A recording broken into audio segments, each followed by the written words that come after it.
Welcome back, everyone, for this week's episode of our Smoky Mountain Wrestling Podcast. This is Smoky Mountain Wrestling, episode number 45 from December the 5th of 1992.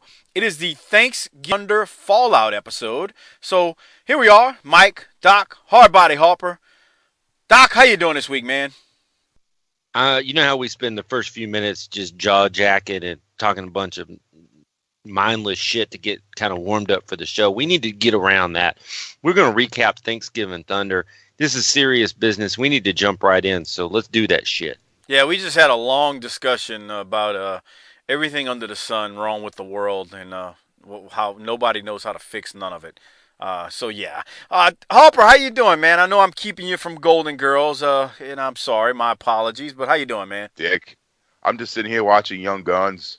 Golden Girls probably went off by an hour ago. So, Chavez. Yeah, Well, we're in the spirit week- world. Last week we talked about Alice and Flo. Did you try to pull that up on Netflix or something to reconsider your thoughts on if you bang Flo or not? I wouldn't bang her, but the one thing I found out that show was on for 9 years. Yeah. 9 fucking years. Flo left, and then they tried to replace her with like substitute hussy. Yeah. That's a long Hey, the only- goddamn time. The only way I'd take on Flo is if I had my dick in her mouth and Vera was back there playing with my butt or something. I fucking Wait. hate her. She got on my nerves. Yeah, she was a fucking nitwit. Yeah, fucking no skinny. Ray, you know what's funny about that show? Like, somebody would complain if you tried to redo that show nowadays. Because the way Mel treated those broads. Like, he's like, fuck them, fuck you. Flo, get your... I mean, he didn't curse, obviously, because it was on network television. But, I mean, if he could have cursed, he'd have been like, bitch, come here and get this fucking food and bring it to these fucking people. These poor saps out there. Get your ass... I mean, you couldn't do... The way you used to talk to them women, you couldn't do that now. Somebody would complain.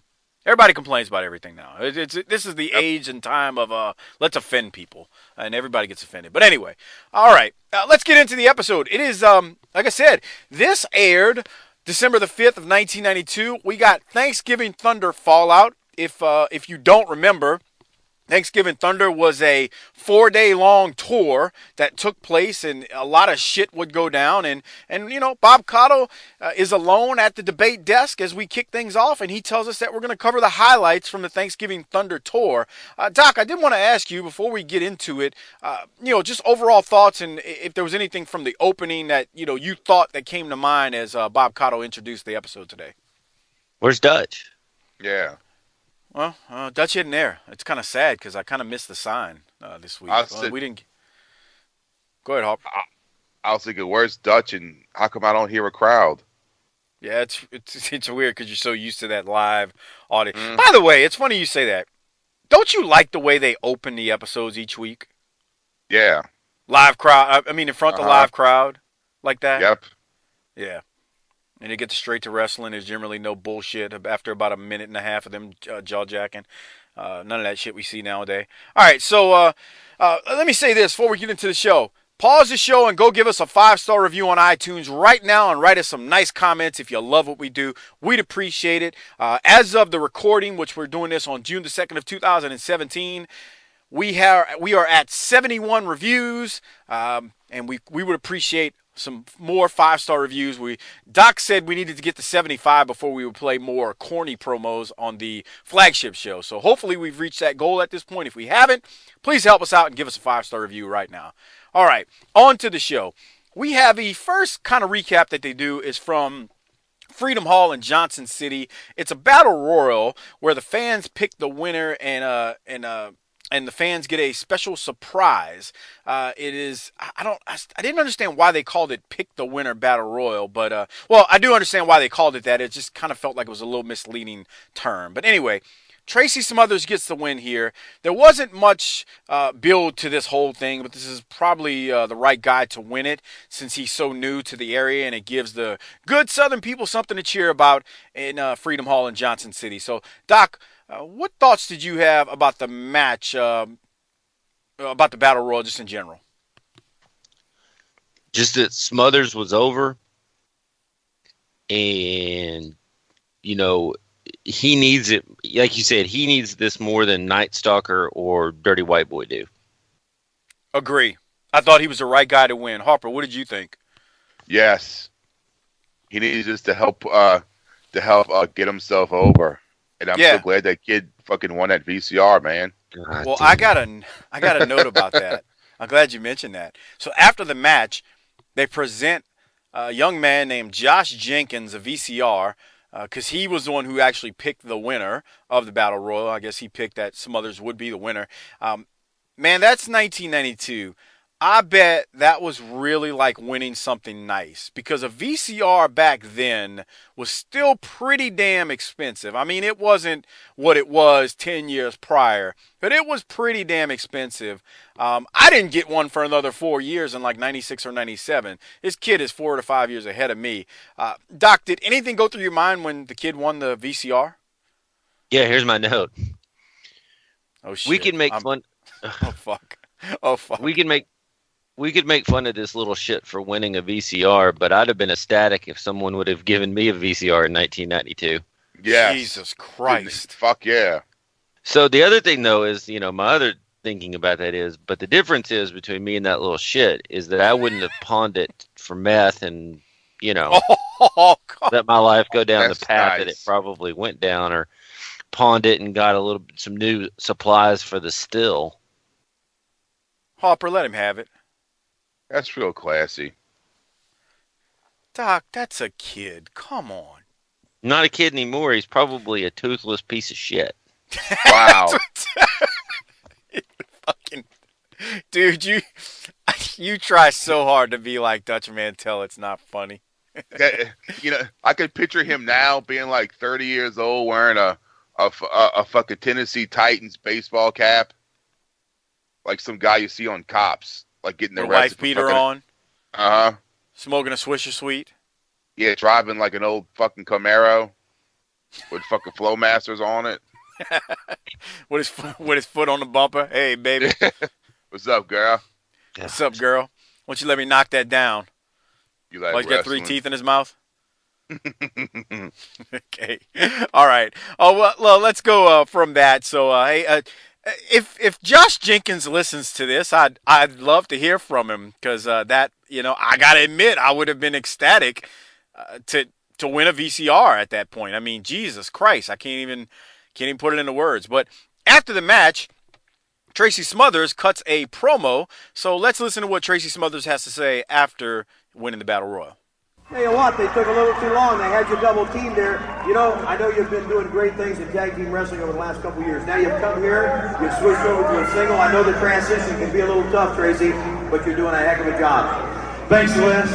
I want to thank Sandy Scott. I'd like to thank Bullet Bob Armstrong for giving me the opportunity to compete. Hold it up. To compete in Smoky Mountain Wrestling. But all I want to know is it's great to be alive and be in the great state of Tennessee. Mr. Thatcher, you're definitely right. This is a step up the ladder. This is my chance. I've got something to prove. I'm going to prove to every man, woman, and child in Johnson City, Tennessee, and the millions of people that watch Smoky Mountain Wrestling that Tracy Smothers, the wild-eyed Southern boy, can do it on his own. It takes the hard times to appreciate the good times. I can't change the things I did in the past. All I can do is correct the future, and the future is now. 1992 is the year that the South shall rise again. Tracy, good luck to you. The winner of the Battle Royal here in Thanksgiving Thunder. Tracy Smothers is perfect for that territory. I just can't Yes. keep saying it. He is that. The gimmick, everything, he's perfect for it. Harper, go ahead. You got any thoughts from the promo other than what I just said? He's their Hulk Hogan, man. As crazy their- as that sounds, it's true. He's their Superman. He's their Captain Yeah. America. I mean, he gives them a purpose, I guess, so to say. I guess is what I'm Yeah. looking for. They can live vicariously through him, which is what, wrestling is supposed to be. So I loved it. Doc, did you have anything? He's so white meat baby face here. Yeah. He's just, he shakes Les's hand afterwards to thank him for interviewing him. Jesus, what a perfect touch. Yes. He just and it. I can't. I keep saying it. It's that all shucks to him. Mm. He's a That wild he's eyed. He's that wide eyed, wide just he's everything Tim Horner wants to be. And Yes. hey it, hey Harper. Yes. I know you've worked with him. Like how, just in the back. Like how's Tracy? He's just a cool guy. Like just real laid back. He's fucking no. He's fucking crazy. Is he? Yeah. What do He's you mean fucking crazy. crazy? He's like, oh. It's like he's. I mean, yeah. He's fucking crazy, and he's off the wall, man. Okay. Yeah. All right. I wasn't expecting that. I was expecting him to be laid back. I've just heard him on. No. I've heard him on Terry Garvin Sims's podcast, and he just seems like a laid back, like just like not doesn't get real excited on that Oh podcast. no. Yeah. No. Okay. He gets excited. Okay. Yeah. When you say crazy, you mean he gets excited. He Right. gets into. Okay. Yeah. He's Yeah. not. Harper doesn't mean crazy in the literal sense. He All definitely right. takes it very seriously. Oh yeah. I don't. Yeah. That's how you should be. Like. Yeah. You know what I think you mean? Well, I don't. Do you mean he's intense? Yeah. I'll say Okay. that. All right. That makes sense. Yeah, I agree. Chris Adams, that's how Chris Adams always was whenever I was around him. For the most part, he was always like he just was real intense. I never He's really saw on. him like laid back. Yeah. All right. Well, we go from Tracy's promo to there's a Tim Horner and Rock and Roll Express promo. I am not going to play that because it would spoil things that are later in this episode. So Yeah. that will get played at the end of the episode, and I'll throw it up on YouTube as well. So Tim Horner and Rock and Roll Express promo. Let's keep quiet on that because it would spoil things later on in the show. From there, we go to Orndorff versus Danny Davis and Ronnie Garvin. I don't like this match at all. It's not a three-way dance. This is Davis and Garvin basically tagging against Orndorff, and Garvin and Davis win, but Orndorff loses his mind after and pile drives Danny Davis again. He's about to pile drive Garvin when Horner comes in and makes a save. Looks like maybe Horner's going to do something now with Garvin. Who knows? Just based on the save. Again, I just don't know how two baby faces tagging up against a heel makes sense, and I'm sure it's just something Corny had to do for this card and to actually finish off that angle. I just didn't. I don't know if I really liked it. Doc, I wanted to get your thoughts on it though. did you see Paul Orndorff come off the top rope though? Yeah, That was pretty cool. yeah. Orndorff, and I don't think that we've blown anything off here. So I think this will. Danny Davis got stuck again with an awesome pile driver. So Orndorff's strong. Yeah, Nothing's I agree. resolved. Orndorff is hell of a. Orndorff and his pile drivers, we've said it a bunch, are really really good. Was this the camcorder match? No, What is match? that was later in the tag teams. Oh, Yeah, okay. yeah, it's in the tag teams. That's in the tag teams. I got you. Okay. Um, anything from you, Harper, before I Nah. go to the promo? Okay. All right. So, well, actually, they play the promo later. It's kind of a. Didn't it air kind of out of sequence, Doc? Or am I thinking? No, I no, don't no, remember. no, no. I don't All right. remember. So we go from that to the Dirty White Boy and Tim Horner. From the time Bob Caudle throws us to this lumberjack match, I'm just really like, man, fuck Horner. I don't know. I just I had a bad feeling, and then let me tell you what pissed me off in this match more than anything. Horner does some Hulk Hogan, Hulk up type bullshit when Hey, they you want to throw know it my to note? the ring. You want to know my note on that? What?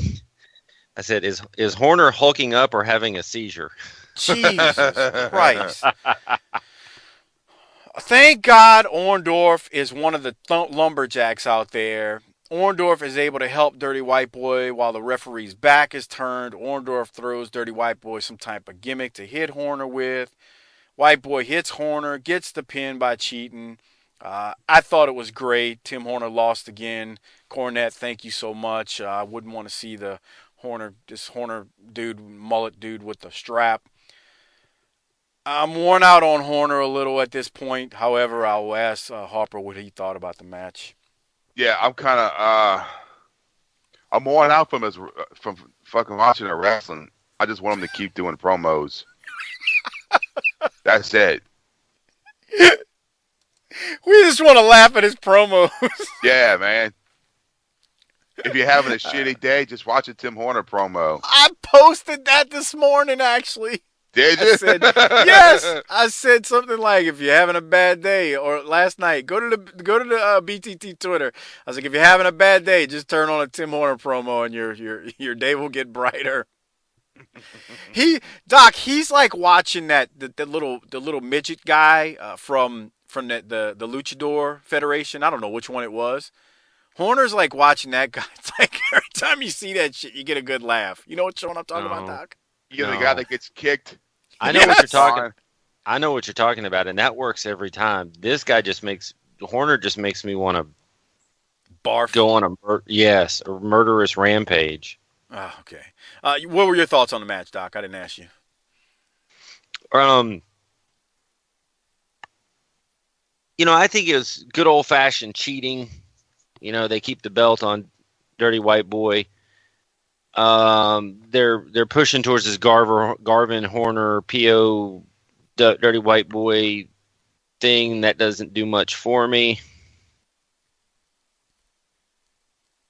And just leading up to it, the Horner Garvin promos are going to be great. And they already are. Wait a little bit longer. Yeah. So he just led me into the next spot, which is Dirty White Boy and Paul Orndorff. Here it is. This is right after the match that just happened where Horner lost the strap. Horner didn't lose the strap. My apologies. Dirty White Boy retains with help from Paul Orndorff. So here's the interview that happens after. That you would come in and interfere in the match to help the Dirty White Boy defeat White Lightning and Tim Horner. Do you think for 1 minute that is a blatant lie? You know something, Smoky Mountain Wrestling, there's been a conspiracy between my man right here, Dirty White Boy, and myself. You think he needs my help to be Horner? Heavens no, he doesn't need it. You need glasses like Armstrong needs a new pair of glasses. You just don't see what the truth is and what's happening. All the matter is that my man still got the belt. The truth is it, Tim Horner, I took you out in that ring, and just like I said, I beat you in the middle 1, 2, 3 by myself, and you can't handle that, can you, boy? We'll take a real good look at the Smoky Mountain Heavyweight Champion. You ain't, I am, and if Ronnie Garvin or anybody else wants to stand beside you, you look right here what I got standing beside me, baby, because I am, beyond a shadow of a doubt, the Smoky Mountain Heavyweight Champion, and you ain't, and you never will be. And now, get out of my face. You know something else? Those people out there might as well just start liking it. Hey, Paul, the beer's on me. All right. I thought that was actually good and effective. Doc, what'd you think? Beer's on Dirty White Boy. Yeah. Yeah, I love Paul Orndorff calling the interview a liar. Harper, do you have anything else? Yeah. I love how he basically tells you the complete opposite of what you just saw. Yeah. Which Ric Flair did that a couple weeks ago. Yes, exactly. That's you're not going to play the Garvin Horner promo, are you? You don't want to hear it? You just got to fuck with his shit, to get underneath his skin. Dude, I love it. I actually like it because he says something in there that I'm like, I gotta play it. Let me play it, because I gotta respond to one thing he said. I'm like, you stupid son of a bitch. Here it is. I've kind of cooled off, Ronnie, a little bit, but I can't forget, and I can't get it out of my mind. Every time I go up against the Dirty White Boy, it's got some kind of interference, and now it's Paul Orndorff. He wants to stick his nose in. Well, my wife's been on me, and my parents have been on me. They say I'm changed, I'm different, I'm going off on them for no reason, and it all stems around this title. Well, Paul Orndorff, he wants to stick his nose in my business, and if anybody knows anything about Paul Orndorff, I know it's you. And I just want to ask you now, Ronnie, if I've got to fight too, I may be pretty tough, but I ain't stupid. So I want to know if you want to stand by my side and let's take these guys on. Well, I don't claim to be the best, but there's one thing I claim is my word is my bond. And I'm going to tell you, I'm going to stand by you, but I'm going to tell you, you got to take it easy. When you go off like that, you're going to be just like Paul Orndorff. You see how crazy he is? Well, that's the plan we got to have. Is we got to make the dirty white boy act like Paul Orndorff, go out of his mind. We got to send these boys to the insane asylum. At the same time, we're going to kick their butt. We have killed two birds with one stone. We drive them out of their minds, possibly out of wrestling, make them lose money, their temper, they're going to get fined. That's the way you got to get. Steal their robes, steal their boots, whatever we got to do. And that's the tactic. You stay cool, drive them nuts. And we're going to do it. So you're my partner? Oh, you darn right. You're going to count on it. White boy, you and Orndorff are looking in for some bad trouble. This motherfucker. As opposed to good trouble? Yeah, exactly. Jesus Christ. We got some wet rain coming. You can tell he didn't want to hear what Garvin had to say. He was like, nah, I don't want to, no. Will you be my partner or not? I don't want to listen to your advice, though. Did you hear at the very beginning when Horner said, my wife and parents have been on me? No shit. You're an aggravating, no promo cutting ass clown. They need to be on you to improve your performance. Because, god damn. I'm pretty sure I can take my 12-year-old, roll him out there, and he could cut a better promo than Horner could ever cut, and he ain't never had a second of promo class. This dude just... But it's a necessary evil. Oh, my wife and kids have been on me. My wife and parents, I'm sorry. I'd be on you too, bruh. Okay. That's nice. Anything else, Harper? I just love how Garvin's advice is basically just go destroy his property. Like that's his veteran advice from a former NWA champion. Bro, just go fuck with his shit, man. Just go fucking rib him. He told him to steal. Yeah, exactly. Go steal his boots. Go steal his gear. Boots. Go get under his skin that way. Yeah. We got thievery. Yeah. Dutch called it. We got thievery in the Smoky Mountains. Doc, you got anything else before we move to the next segment? I can't tell you how done I am with this shit. He's mad with Horner. Well, we're going to move on to the next segment, and this is a big part of the show. It basically is about 21, 22 minutes, and it's Les Thatcher, and he's going to narrate us through the 4 matches of Thanksgiving Thunder. So I've got some notes here. However, prior to Thanksgiving Thunder, Les starts us off, and he tells us that in Harlan, Kentucky, the Rock and Roll Express won the belts from the Heavenly Bodies in what was called a hospital elimination match, meaning each man is eliminated when he starts bleeding. So basically, it's like a first blood match. Now, it's key to note that the Rock and Roll Express won the belts that night, and this was before the Thanksgiving Thunder tour. But a note here is Cornette and the Heavenly Bodies did leave them laid out. So in true heel fashion, they won the belts in Harlan, Kentucky, but Cornette and Heavenly Bodies laid them out. Doc, did you have notes from that part of from that match in Harlan? First of all, leading into it, somebody ought to help Les out because he's wearing a suit that blends into the background, so it's hard to see where Les starts and the background ends. But as far as the hospital elimination match, they're bleeding on the first night, and we haven't even started the 4 nights. Right. This isn't even. This is like you get so excited about the big night you have tomorrow night that you get too excited and drink the night before, and then you're hungover for the night that you really wanted to go out and kick it. Yeah, it was like that. To me, that's what was like super weird. Three of the 4 guys bled. You had powder, racket, blood, blackjacks get brought out, and this wasn't a big crowd they were doing it in front of either. This shit was we're off the setting chain, the tone. man. Yeah, man. Yeah. Was it this the one where Kyle was whacking people with that blackjack? Yeah, okay, so just so y'all know, doing a little research on the fly just now. Thanksgiving was November the 26th. This match actually took place November the 13th '92 in Harlan. So this was actually like Before the taping, or around the taping of the last ones we've been covering. They just Yeah. didn't tell anybody. Right. And okay, and then I'll give you some more. I'll let you in on something else too. That was November 13th in Harlan. November 14th in Morristown, Tennessee, the Rock and Roll Express beat the Heavenly Bodies again. They retained the title. So they had that match on the 14th. They also had another match November 20th of 92 in Hurley, Virginia, where they beat the Heavenly Bodies. So all of this is going down. Like, nobody knows about this because this is a day and age before Twitter and all the other bullshit. And there's no way to, you know what I'm saying? There's no way to know. I mean, I guess if you were in the arena and drove to all these sites, you'd know. And they also had another match November 21st of 92 in Chilhowie, Virginia. I don't know if I'm saying that right. At the Chilhowie High School.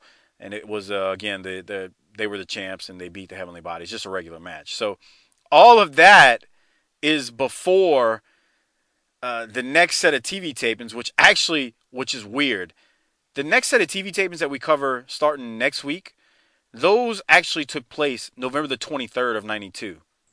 So 5 days before all of this airing, there's actually other TV tapings taking place. It's a weird world that wrestling used to be that could never be again due to the day and age of social media and whatnot. I mean, you just think about that. So I laid out a lot there, but that's what was interesting, how far in advance this Harlan, Kentucky one took place. So now that said, we go to Harper, did you have anything from the Harlan, Kentucky one? I tell you, the best thing about this match was watching those two cops trying to keep the crowd back. Did y'all notice that? Yeah. That shit was fucking awesome. It's real. Yeah. It's still real to them, damn it. I bet you it's still real to them to this day, too. It probably is. Okay. Well, the next... So then we go to the first stop in Thanksgiving Thunder, which is in Hazard, Kentucky.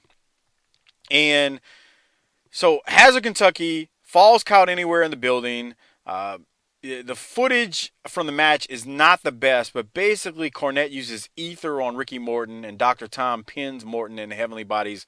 They win the belts back. So we got another change. This is the second change of hands of the belts.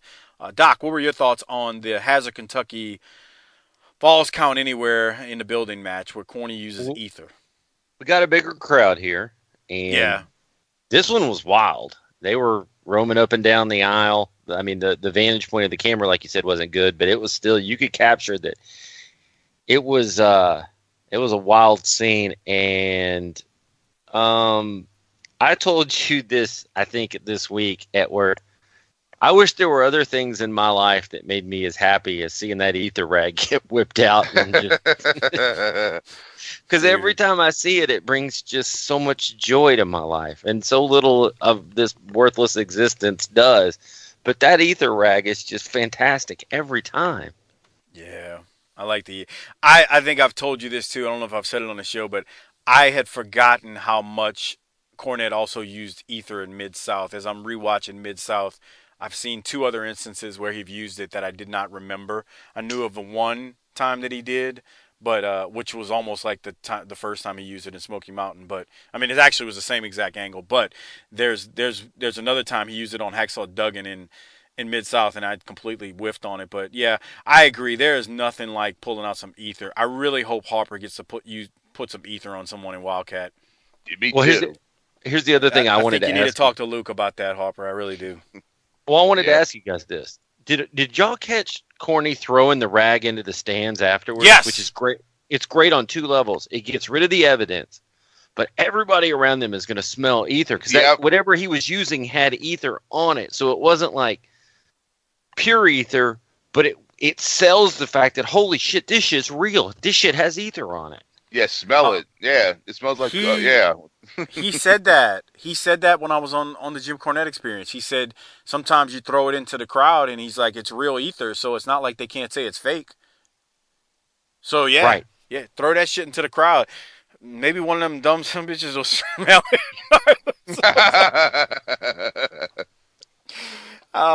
Look, I'm a wrestling fan, so I'm ribbing myself as much as I am you guys. So yeah, no. Here's the sad part about that, Doc. What if like a fucking 8-year-old kid caught that bitch and put it to his nose? Fuck him. That's a risk I'm willing to take. Yeah, yeah. Collateral damage. Yes. Okay. Harper, did you have anything from it, or were you good to the next one? Was this the plastic bag match when he puts the fucking plastic bag over his head? No, that's No? we still got 2 more to go. So let Okay. me keep a running total here. So match 1, which we know now happened a couple of weeks earlier, but we're getting 5 matches that we're going to get to see parts of here. Or there's not, we're not, but there's 5 matches total that they're going to recap for us. First match, 3 of the 4 guys bled, and we had powder, rackets, blood, and blackjacks. Fall 2, we had an ether rag, or match 2. So now we're to match 3. It gets confusing because this is match 3, but it's the second stop in Thanksgiving Thunder, and this is in Welch, West Virginia. It's a Texas death match. Thatcher says there's no footage of this match, but the Rock and Roll Express won the belts back from the Heavenly Bodies. I really didn't have any notes because there's no footage 10 that falls. he shows. What'd you say? 10 falls. 10, yeah, it was a 10-fall match. So, but we don't get to see any of it, so we don't know how it all went down, and he doesn't really articulate to us how it went down. We go from that one to now the next stop in Thanksgiving Thunder, which is in Johnson City, Freedom Hall, and it is a street fight match where anything hold on. goes. Let me give you my last note on this first. Okay. This was wild-assed. Yeah. Yeah. Yeah. This was wild-assed. This is where Gibson gets suffocated, Harper. This is the one you're thinking of, and I'm gonna get to that in a minute. So, I should say, at this point, the Rock and Roll Express are the champs again because it flip-flops so many times. They're the champs going into this match. It's a wild brawl. There's no rules. Cornette uses the racket on Morton, and then Cornette uses a rope or cord of some sort and strings Morton to the bottom rope, I guess kind of hanging him a little bit. Morton is bloody and battered. Lane and Pritchard, they get on Gibson, and as Morton is bloodied and battered getting towards the end of this match, and that's when they try to suffocate Robert Gibson with a plastic bag over his head, which I don't remember seeing that happen where they try to actually suffocate someone. Morton does get loose and saves Gibson. Cornette gets involved after a bunch of shenanigans, which there's no way I can recap on this. Pritchard hits Gibson with a loaded boot. Pritchard then pins Gibson. Heavenly Bodies win the belts back. Like you said, Doc, this was wild as fuck. They tried to kill Robert Gibson by suffocating him. They tried to kill Harper. Gibson after they tried to kill Gibson after they tried to hang Morton to the bottom rope. It's just like that. Let's kill motherfuckers today. I mean, Yeah. Because hold on, when Morton, to go back, when Morton was tied to the rope, Corny and whichever heavenly body it was just stood there punching him forever. So he's a bloody mess and hung. And then they're like, okay, let's go suffocate Gibson. let's go kill these motherfuckers. Shit. And then that's not the end of it, because then the chairs get whipped out. And my note was, at least the heavenly bodies are knowing to get their hands up here, which you didn't know 4 years later when in your wrestling career. But somehow the heavenly bodies knew this in 1992. I told you, and man. then- I had people telling me don't put my hands up because they fuck, don't be a fucking pussy, boy. Leave your hands down. Take that chair shot. Iceman King Parsons was the one who told me, man, put your hands up. And then, so Smoky Mountain is old school, and ECW was the barbed wire tables and chairs. But this match had tables and chairs in 1992. Well, yeah, but it was it wasn't like an everyday thing. They had built to this point. Right, I get that. It's just weird how we remember things one way and another way. But this match should have been called just the kitchen sink match. See, Because but in hindsight, you had powder, tables, rackets, microphones, tying people to the hanging people with a rope, plastic bags over heads, chairs, and blood everywhere. oh yeah, I'm yeah, in. no, yeah. I'm in. Where do I sign up? Oh well, I agree. Going Where do I sign wrestling. up? Going wrestling. Okay, so again, the bodies they win the belts back at this point. Harper, do you have anything else from that match where we saw them try to kill Gibson and Morton literally? Yeah, I mean, it's just when I saw that bag come out, I'm thinking it's everyone It's still knows, real to me, damn it. Right. Like everyone knows on that bag it says "keep out of the way of children in case of suffocation," and so everyone in that crowd knows exactly what in the fuck they're trying to do by putting the bag over his head. Here's the thing. We're gonna smother this son of a bitch. Yeah. It's a crazy visual, but I don't think you can undersell how crazy it was for Funk to do that to Flair in '89 in or NWA on a national level. Yeah. People talk about Flair. Flair did, Flair says it. I did the first hardcore shit in the business. I got Paul driven on the table and had a bag put on my head by Terry Funk. That's true. I'm gonna start doing that shit. I'm gonna put a bag on someone's head. Harper. Don't forget to take it off.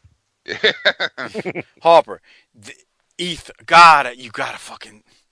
I want you to ether someone so bad. I really do. I just want you to ether someone. I do. You're gonna get a Harper. You're gonna get a FedEx in the mail. It's gonna be from Mike. It's gonna be a can of ether with the a note that says you know what to do. Doc, can you see a video where Harper jumps up on the ring apron, whips out the fucking towel with his jacket on, sleeveless jacket, and sprays that bitch down and gets in the ring and smothers somebody with it? I'm telling you, it'd be awesome. I want to see it. Okay, let's go to the last stop in Thanksgiving Thunder. So, this is the 5th match total, but the 4th stop in Thanksgiving Thunder, since there was a match prior to Thanksgiving Thunder where the belts changed hands. Now, we're in Knoxville, Tennessee at the Knoxville Civic Coliseum. It's the 4 Faces of Fear barbed wire cage match. Anything goes. Anything, absolutely anything. It's a short clip that they show. We don't get the full thing. Happens very quick. But I think from what I saw, the Rock and Roll Express appeared to maybe use ether and a towel, but I couldn't really tell. Doc, what did you catch from it? Because it was a real quick clip, and it was kind of hard to see what was going on. But the Rock and Roll win. The Coop is back. Oh, yeah. Powder's back. So that's 3 powders, and they've used powder in 3 of the 4 matches we've seen. Damn right. And we didn't get to see the 4th one. So, more ether. Gotta love more ether. You can never use, and my final conclusion from all of this is a discussion question for the crew. So does this qualify as hot-shotting the title? Probably. Yeah. You would have bouncing around all over. Yeah. The title. I mean, we had it change hands 5 times in that little bit of time. So, yeah. I mean, I guess you might could say that maybe. Maybe so. Yeah. Oh, but boy. this whole set of, like you said, this takes like 20 or so minutes in the episode.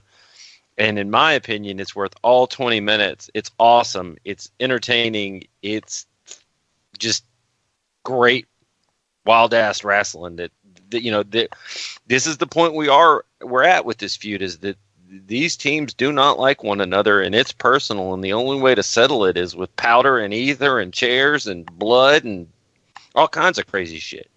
Yeah. Let me give you some notes, too, from the Thanksgiving Thunder Tour. So November the 26th, which was Thanksgiving Day in Hazard, Kentucky, according to my records, there was 1,500 people there on that night. So, this is their first major holiday, and they drew 1,500 in Hazard. They drew 500 November the 27th, the next night, in Welch, West Virginia. They drew 975 the next night, which would have been Saturday night in Johnson City, Tennessee, November the 28th. And they drew 1,050 November 29th, 1992, which would have been the last match.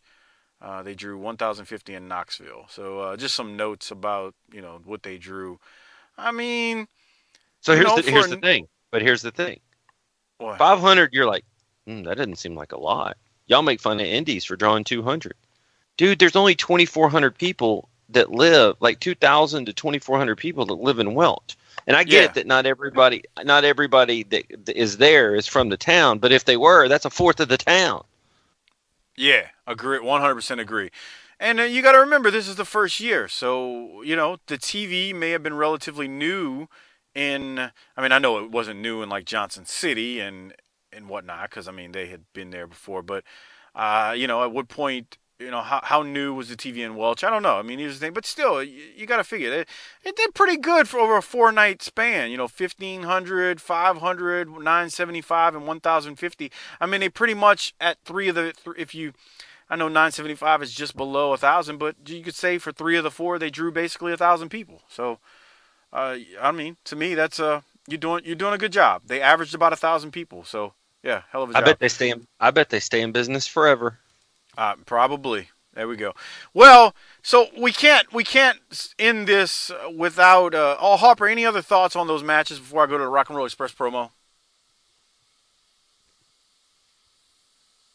right, let's roll. He's probably away. Okay, on mute. Let's roll through to the promo. It's the Rock and Roll Express, and this is after they recap all the matches. So here it is. Yeah. Brother, and I'd like to thank all the nice fans out there that stood behind the Rock and Roll Express through thick and thin. We told the fans we could do it, and by God, we are now the Smoky Mountain Tag Team Champions. You got that, Robert. From experience of being champions right here at Smoky Mountain Wrestling, got the toughest competition in the world. Because of the last 2 weeks, we have been Smoky Mountain Tag Team Champions on 3 different occasions. But there's one thing left we got to do. Throughout all the matches that we have had with the Heavenly Body, it's always been Jimmy Cornette sticking his nose where it don't belong. Well, it's not going to be over, Jimmy Cornette, until we get our hands on you. That's why we asked for a handicap match with you on the Heavenly Body side with the titles on the line. Because we know for sure, Jimmy Cornette, we can beat your Heavenly Bodies. And when it's over with, it's on you, baby. It's all up to you to see what you got, Jimmy Cornette, because we don't think you got nothing. All you got is a big mouth with hot wind, baby. And we're going to prove to all the nice fans right here at Smoky Mountain Wrestling that rock and roll is here to stay. We're not here to play. All right, Doc, I'll throw it to you first. Jib jiving socialite. What? He didn't say none of that. I know. I was just thinking, how come Morton can say the same shit over and over and I don't get tired of it, but Horner says anything and I'm ready to murder? Okay. Harper, anything? He just say that he's fucking going to get his hands on him. He's finally going to get his hands on fucking Jim Cornette. That's right. We've been waiting for years. Yep. It's like the coyote getting the roadrunner. All right. Well, we go from that to a rather quick one from Bullet Bob Armstrong. And Bullet Bob, he's got to give an update. If you remember last week, he said, well, no, let me not ruin it. So here it is. As with me right now, here is Smoky Mountain Commissioner Bob Armstrong. And Commissioner, I understand that you've got some exciting news for all the wrestling fans as sort of a special Christmas present. You're right, Bob. We certainly appreciate all the fans writing the letters to us, the way they attend the matches. This is our first year in professional wrestling. This organization has done wonders, and I want to thank the fans right now for it because they're the ones who made it this way. And rather than just saying thank you, we're going to do something about it. This Christmas weekend will be called Christmas Chaos. Now, this is in conjunction with the TV station that you're watching right now.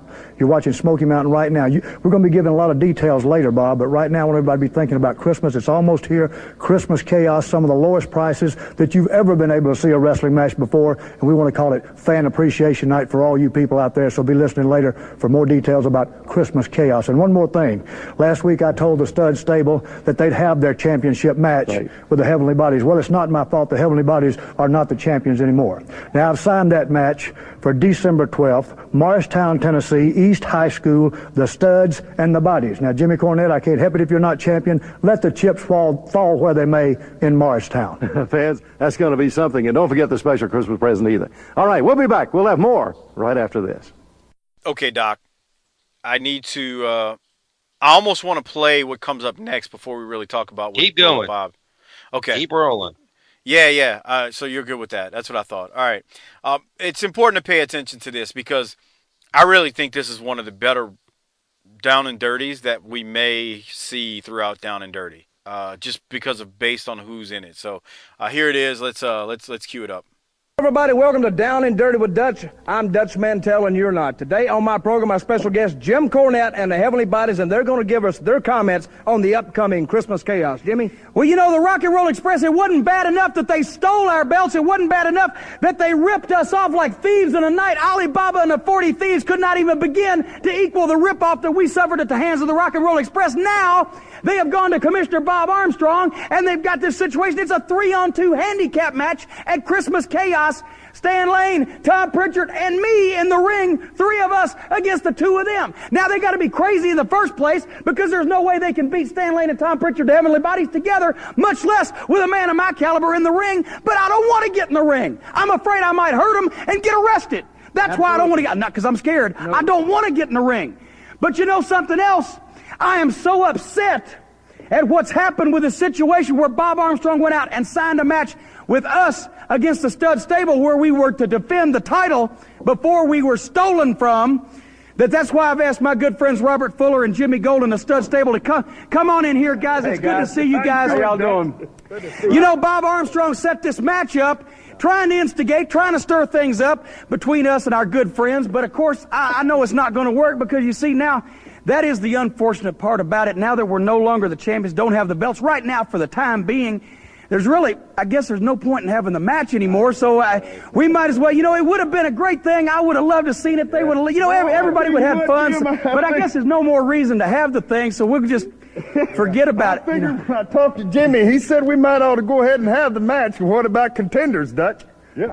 What do you mean, Robert? We're not the champions anymore, so there's no sense in having the match anymore, you know, man. It's just a waste of time. Well, yeah. I just figured it'd be the best bet, you know, Bob Armstrong. We didn't want to get the commissioner mad or nothing. Let's go ahead and have the match. Let's find out who the #1 contender is here. Dutch, what do you think? Okay.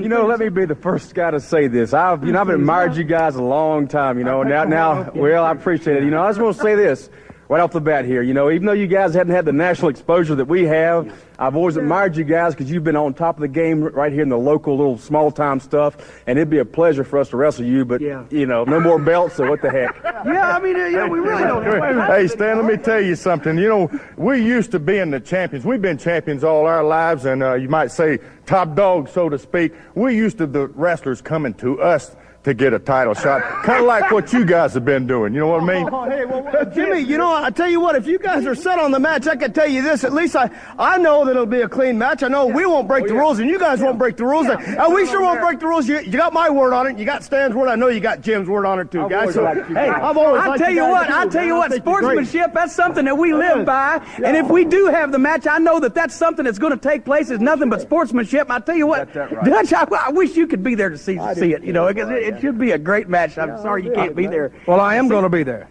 See, Jimmy, I'm the associate member of the Stud Stable, as you can tell by my Tennessee Stud honorary jacket, and I'm going to be there just to see a great wrestling match. Yeah. Well, Dutch, you know, I've admired you. I've known you. I've admired you for years and years and years. I was 5 years old. I was looking up at you when you were a veteran, you know, and I said, man, I admire that Dutch mentality, but you're taking too much on yourself, you know, Dutch. Just between me and you, you're taking too much of a load on yourself. You need to stick with your commentary. Don't come to, you're a commentator. You're doing great. Bob Cott will be nothing without you. Stay there. Don't go in the manager because. Am I with you guys or not? Yes, you are. Well, Jimmy, I'm going to be I'm going to be right across the ring from you. If we have the match, I'm going to be right there. You don't want to miss this one, Dutch. Well, it's going to be a real scientific we got to offer our hands in sportsmanship and friendship. Okay. Put her there, pal. Thank you. And it'll be a great match. Be a great match. There you had it, ladies and gentlemen. Down and Dirty with Dutch. We'll be back in just a few minutes. That shit was awesome. I'm gonna throw it to Harper first. See what Harper's got. Are you turning face? The Man, Stud Stable? there's a whole lot going on there that Yeah. That it was makes like you wonder. Bizarro World. Yeah, yes, Yeah. yes. Doc, I'm sure you got a lot of notes. I'll let you chime in, and then I'll add mine. My first note is this is great. If you don't like this, I don't. This is wrestling. This is wrestling. Somebody get a chant going. This is wrestling. Yeah, yeah. Because it's like when they say now that they get out there and talk for 15 minutes and it's bad acting. Those guys were acting and they were kind of just. I mean, Corny and Fuller and I mean, they were. Their timing was great, interacting with each other, not just cutting a promo. The heavenly bodies are going to put down, the stud stables. We respect you because you're the little guys, kind of thing. It's just there's so many layers going on there that are so great. I don't honestly remember I do not believe, but I do not remember that the studs turn face. So if that's the case, I'm fine if this is going to be a little heel versus heel action. I'm okay with that. I am too. Robert Fuller here is a master God. because Cornette is like, ain't no sense in having a match. I mean, we're not champ. We've been friends a long time, and Fuller's like, I don't know there, Jimmy. I mean, let's go on and have the match, man. We number one contendership. Let's see what's happening here, boys. I mean, come on. And the Heavenly Body's like, it was as if they were out there standing around because that's. All these hard-working blue-collar types always tell you how hard they're working. And every time you drive down the road and you see them standing there, they're always standing there talking to one another in a big circle. But anyway, it'd be like if they're standing there and they're looking at the car, and Corny's like, "I think I fixed the problem," and Fuller's like, "I think maybe if you tried that over there, that might work. You dumb motherfucker." It was just. It was just so natural. I mean, it was as natural as if they were standing out in the yard having a cigar and working on a car, drinking a beer. In the crawfishing by Cornette in the Heavenly Bodies is subtle, but it's noticeable to where you're like, and that's kind of why like it makes it seem like Fuller and Golden may be turning face, but we'll see. I don't want to let anything out. We'll keep an eye on it. Yeah, this is good. Fuller. Fuck Robert Fuller, man. I'm such a big Robert Fuller fan these days. God damn. Yep. Robert Fuller. You know what? It's like so when Horner comes on the screen, when I'm watching these and like especially the local promos, he comes walking in. I'm like, I have this just reaction. It's like subconscious. I go, ugh. I have the exact opposite reaction when either Fuller or Smothers comes on the screen, almost like a little girl that goes.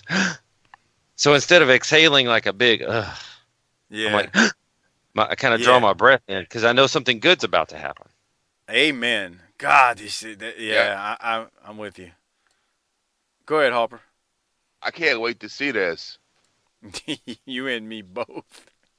And me both. Is this on the next episode? We're gonna get off for recording today, and Hopper's gonna play the next one. He's got to see it. He's gonna be like he's been with Game of Thrones. Are you caught up on Game of Thrones yet? Please. No, I'm still on season 5. Okay, he's getting there. Yeah. Doc, anything else from this promo? I thought this was one of the better down and dirties. I really do. My note was this segment was great, and I made sure to put "great" in all caps, so I didn't remembered it in case you didn't think so or something. Yeah, this was fantastic. God, this was so good. Hey, while I'm thinking about it, check us out on Twitter at BTT_podcast. Give us a follow. And then our Facebook page, facebook.com/booking the territory. Click the like button, comment on the episodes whenever we drop them. And then while you're on the Facebook page, Booking the Territory, click the Shop Now button and go get your very own Booking the Territory Pro Wrestling Podcast t-shirt, and our Smoky Mountain Wrestling Podcast tee is there as well. Check it out. It's a Pro Wrestling Tee store. Any of the links that I just mentioned, they are in the show notes on the description, whether you're looking at it on your Apple phone, or whatever the fuck you're listening to this by. It's in the show notes. Yeah, I just did a Tim Horner. My bad. Yeah, for real. At least I can own up to it. Shit. Well, we go to the next match, and it is the Mongolian Stomper versus Kevin Sullivan. It's a recap. This is a brawl. They beat the piss out of each other throughout the arena where you really can't even see because of the lighting. Eventually, they get back to the ring. Night Stalker interrupts this, though, and the referee calls for the bell due to the interference. The bell is ringing like crazy. A few guys hit the ring like Fulton, Eagle, Smothers, etc. They eventually clear the ring, but the Stomper doesn't want help, and Stomper even starts whooping ass for the people that helped him, for what that's worth. Doc, your thoughts?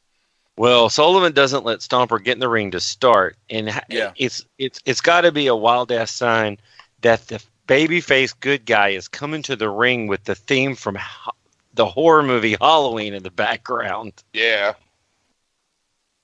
Yeah. That's a creepy ass song, and here comes your babyface to it. So that's off to a good sign. Just so you know, here Sullivan is 43 when the bell rings.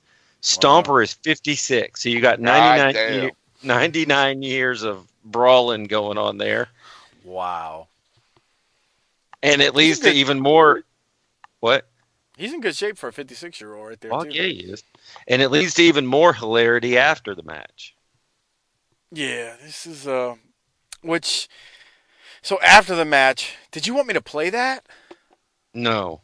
Okay, Yeah, it's wild. They're in the back, and Stomper is like a wild animal, like Bigfoot or something, and is trying to track down Sullivan, and he tracks him down, and it turns into a wild fight that everybody's trying to break up. Did you have any other notes from it, Hopper? It just showed that he's so crazy that he's attacking the people that are trying to help him.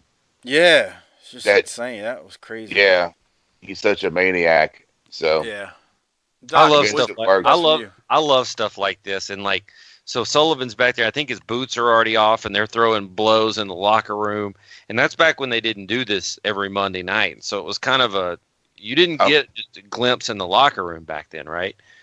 And right as it's breaking off, Dixie comes running through. He's loose. And here comes the Stomper pushing his way through to get at Sullivan. So, it's corny, it's crazy, it's kind of hokey, but I loved it. Yeah, you're right. They didn't do that back then all the time. Like them backstage where something went down like that. And, okay, let me tell you, the difference between that and what you see on Monday night that makes it so natural is they were interviewing Bullet Bob when this happened. So it was not like, a camera just happens to catch something in the back because people are talking. Like some fake made up shit. They were actually interviewing Bullet Bob when Stomper decides to get loose. So to me, it makes it more natural and more believable than, there just happens to be a camera back there when some shit goes down. I thought that theory holds true until you have film going on when they break Dusty's arm in the parking lot. But whatever, I don't need that to that's true about Dusty's arm breaking. I agree there. All right. Yeah. So yeah, that's true. That's true. All right. Well, then we got a local promo. It's a Jim Cornette local promo. Did we want to hear this one, Doc, or what? I didn't have any notes on it. Okay, I'll put it on YouTube and we'll play it at the end of the episode. No big deal.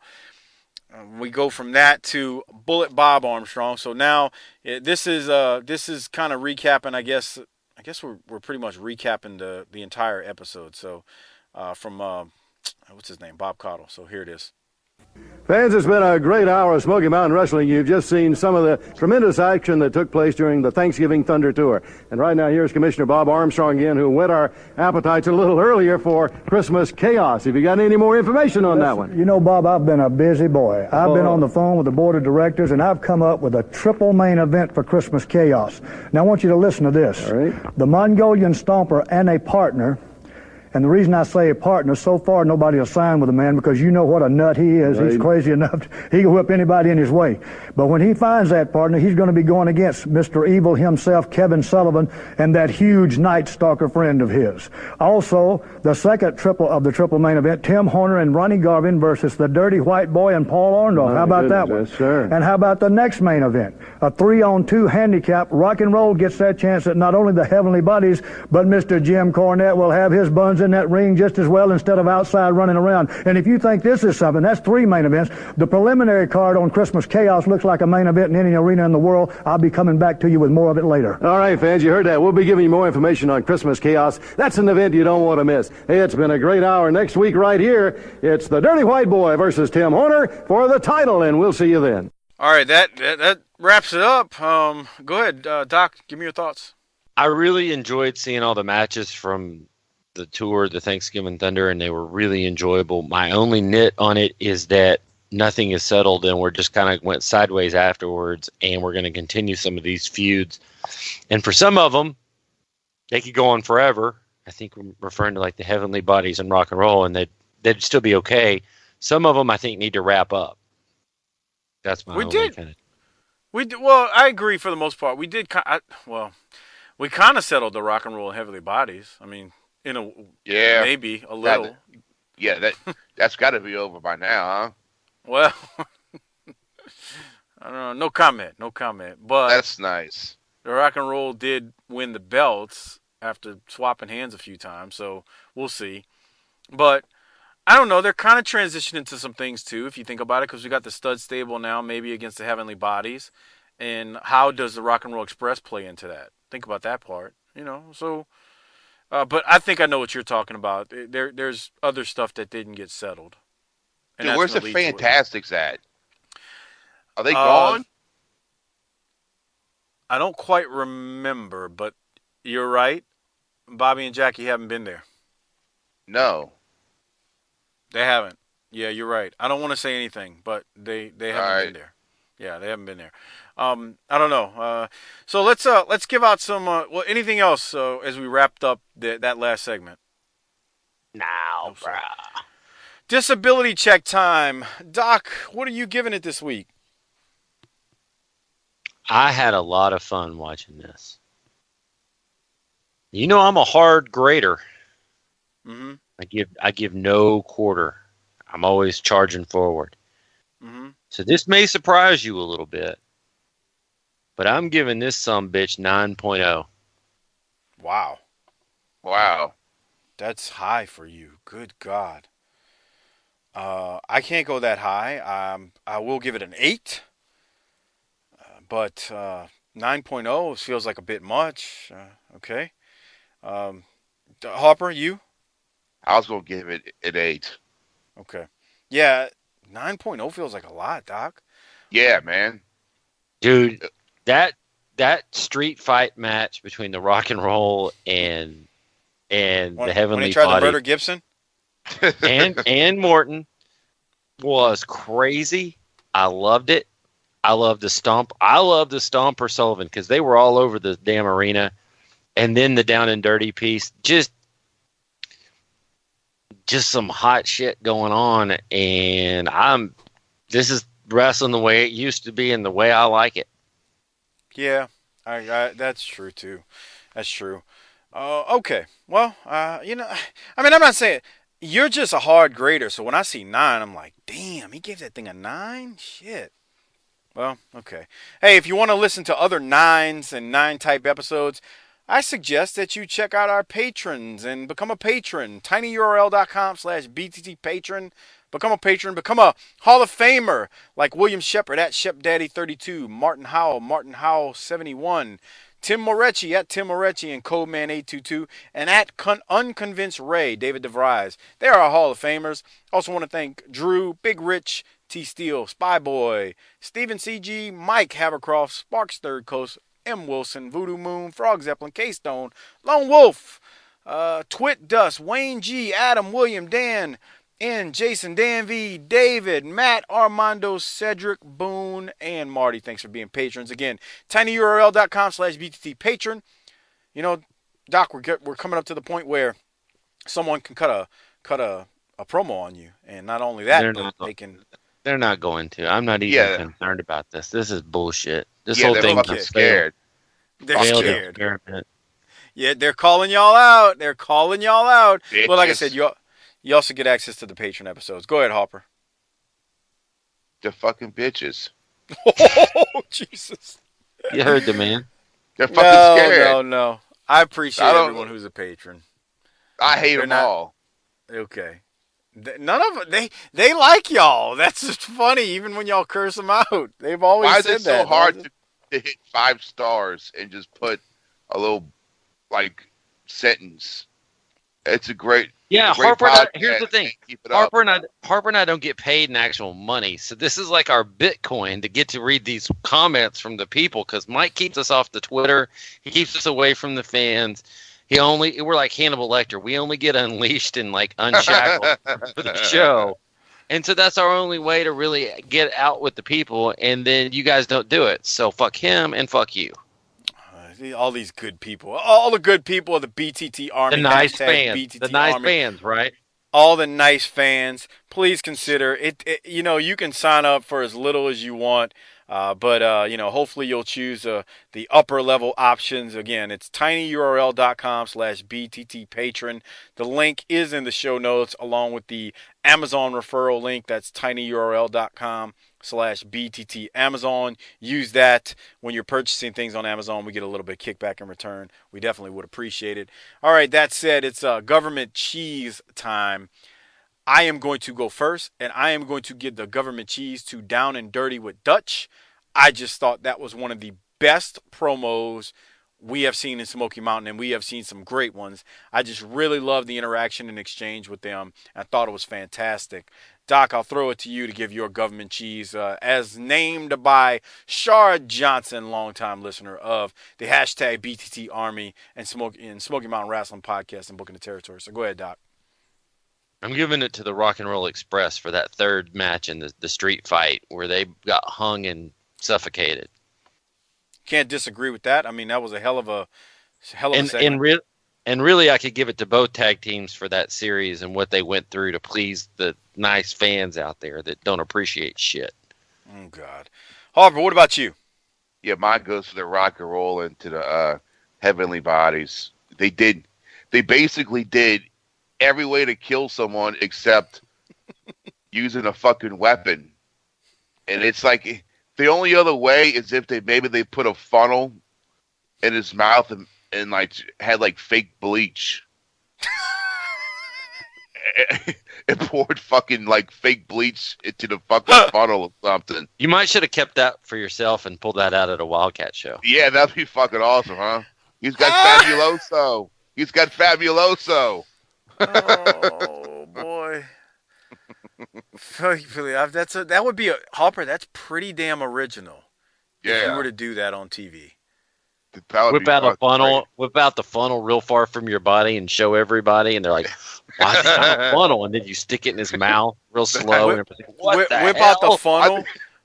Why they got Pine Sol? Whip out the funnel, and then what you do is you go underneath the ring and pull out a big old bottle of Clorox bleach where they can see it, and you show it to him, and then you pour that some bitch down his gullet, and then he goes into convulsions and shit. Or you could do an angle with Scott Hall where instead of bleach, you pulled out a flask. That's nice. What? Yeah. He's had problems. Play on real life issues to draw heat and create personal issues. That was a lame joke, Doc. It really was. Shut up. That was so lame. God, that was lame. Well, hey, next week's main event is the Dirty White Boy versus White Lightning Tim Horner. Should be a barn burner. Can't wait to see the Dirty White Boy smash his skull in, Horner's skull in. That was really mean, wasn't it? Jesus Christ, what is wrong with me right now? Again, check out the links in the show description. They're all there. The Pro Wrestling Tees store, Facebook, Twitter. Give us a 5-star review on iTunes.